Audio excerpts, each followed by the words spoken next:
Today's the day we're going to compare these 3 vanilla pastes that I made. These results are not at all what I was expecting. So a few months ago, I decided I'm going to start making vanilla paste. I belong to this Facebook group called Indri Vanilla. I talk about it all the time. If you're not there, join. I'll put the link in the description.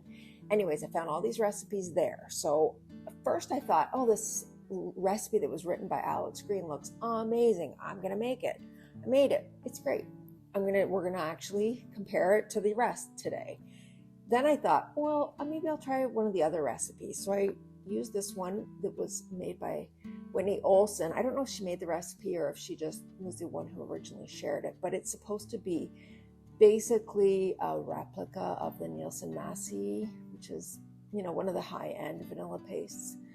And so this one's supposed to be very similar to that. And then I thought, you know what, there's another recipe that looks really easy. It's only 3 ingredients, and maybe I'll try that one too. So I made that one. That was a month ago, and now it's time to compare the 3. So I had to decide what was the criteria that was important. So obviously taste, that would be, the first important thing. And then how easy was it to make seemed like another important factor. The cost involved. Pro tip, don't figure out how much it costs to make vanilla paste. And then I thought uses, like how can you use it? Because I actually think that these have a slightly different use. So let's get into it. What I'm going to do is I'm going to put a little bit, this is probably not the best way to taste this vanilla paste, but I'm just going to put a little on a spoon. I'm going to show you what they look like, and I'm going to take a little taste. This is the Alex Green one. You can see it's thick. I did, in fairness, I added xanthan gum to get it as thick as I wanted, so I guess I could make it less thick or more thick. Anyways, I'm going to try and give you a close-up of this. All right, I'm going to set this here. I'm going to wait until I can taste them all together. So the Whitney Olson, look at this. Very different. Again, this is the Whitney Olson. It's definitely a lot runnier, but like I said, I did add the xanthan gum in myself, so I could have added more and gotten it more thick, but actually I quite like this consistency. But when you look close, you'll see lots of vanilla bean. Oops, now I'm dripping it. Okay, you can see the caviar in there is what I was trying to say. And this last one here is quite thick. And this one didn't have any xanthan gum in it. This is just the natural thickness of it. I'll show you close up. Just wipe off some of it. Quite thick again. Okay, we don't need that much on the spoon. All right. So how I decided to make it fair was to just keep a little tally. I'm going to rate them from 1 to 3 based on which is best. So number 1 will be best. Number 3 will be the least great, because I think they're all pretty great. But and then we'll tally it up and we'll figure out, what's the winner. What's the winner?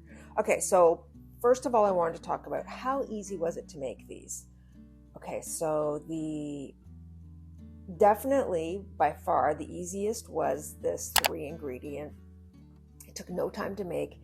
It was a snap, so simple, easy. I made this and I thought, oh my God, I'm never going to make another kind ever again as long as it tastes okay. The second easiest was the Alex Green. It was a little involved, but not too complicated. And then the Whitney Olson, it was much more time consuming to make it, to scrape the caviar. It seemed like a lot of steps. The next criteria was cost.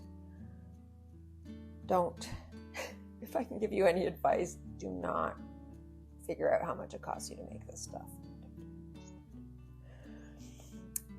I'm not going to tell you exactly what it cost me, but I will tell you that the 3 ingredient was by far the most expensive. By far the most expensive.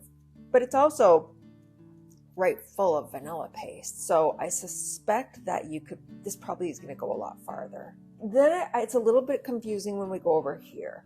So in theory, the Whitney Olson recipe kind of in theory costs more because it required a lot more beans for the same volume, but actually you only use the caviar from the beans and then you get to reuse those beans. So actually this one ended up, if I don't count the cost of the beans because we're just using the caviar, I know that's not exactly fair, but we can reuse those beans again, just like as if they had their caviar in them still. So I would say this one is the least expensive if I don't count the cost of the beans. If I do count the cost of the beans, it was the second most expensive. And the least expensive, unless I'm counting beans for this one, was the Alex Green. This was a pretty reasonably priced paste to make. The Whitney Olson gets 1 point, the Alex Green gets 2 points, and the 3 ingredient gets 3 points. Now for uses, I showed you the consistency of them, and so here's what I'm thinking. These two are quite dark, quite thick. They are not something I'm going to put in vanilla frosting or vanilla ice cream.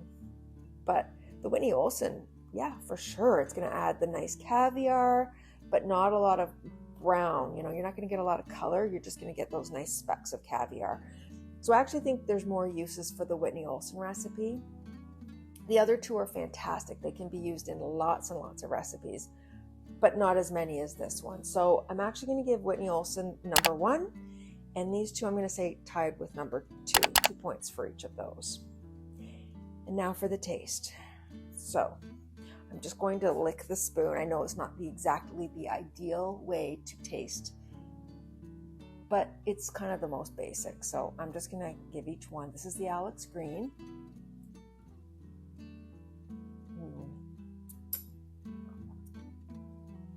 Really good, of course. It's got some chewiness to it. It is, because we did grind up the beans, so I get that bit of chewiness to it, although it's quite smooth. So it's quite lovely. Now I'm going to taste the Whitney Olson. It's just a little on the spoon here.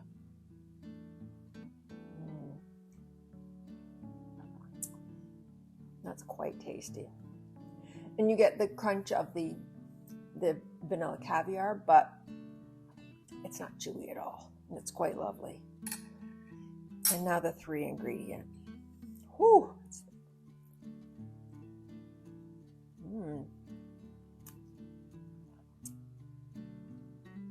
Wow. Actually, I had tasted these a little while ago, and I'm changing my opinion right now as to which I like best. I think I like this one best. Okay, I'm going to give this a number 1. Whitney Olson number 2, because it's really yummy too. And Alex Green number 3, or 3 points for that. So where does that leave us? So if I've calculated that right, and I didn't rewatch what I was saying while I did it, but I wrote it down earlier.